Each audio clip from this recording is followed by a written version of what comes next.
Right ఇక నల్గొండ జిల్లాలో నిర్వహించిన సభలో సీఎం రేవంత్ రెడ్డి పాల్గొన్నారు. సంక్రాంతి తర్వాత రైతు రుణమాఫీ నిధులను విడుదల చేస్తామని చెప్పిన మాట ప్రకారం విడుదల చేశామని చెప్పారు. రైతులకు మరో గుడ్ న్యూస్ చెప్పారు సీఎం రేవంత్ రెడ్డి. ఇక ఈ సభలో పాల్గొన్న తర్వాత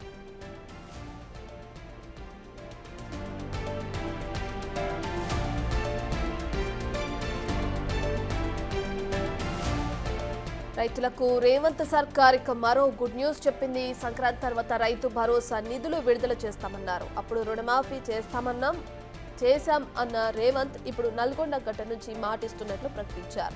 ఖాతాల్లో రైతు భరోసా నిధులు పడుతుంటే బీఆర్ఎస్ నేతల గుండెల్లో దడ మొదలు కావాలని చెప్పారు.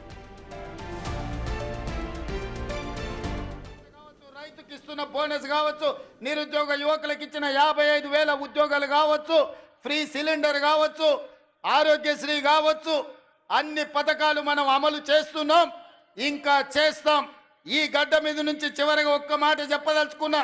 సంక్రాంతి తర్వాత రైతు భరోసా మీ ఖాతాలో పడుతుంది. వాడో వీడో ఏదో చెప్పితే ఎవ్వని మాట వినకండి. ఆనాడు ఒట్టేసి చెప్పిన రుణమాఫీ చేస్తా అని చేసి చూపించిన ఇవాళ మళ్ళీ మీకు చెప్తున్నా, తెలంగాణ రైతాంగానికి నల్గొండ గడ్డ మీద నుంచి మాట ఇస్తున్నా. సంక్రాంతి పండుగ తర్వాత మీ ఖాతాలలో రైతు భరోసా గలగల పడుతుంటే బీఆర్ఎస్ వాళ్ళ గుండెలు లబడబ కొట్టుకోవాలి.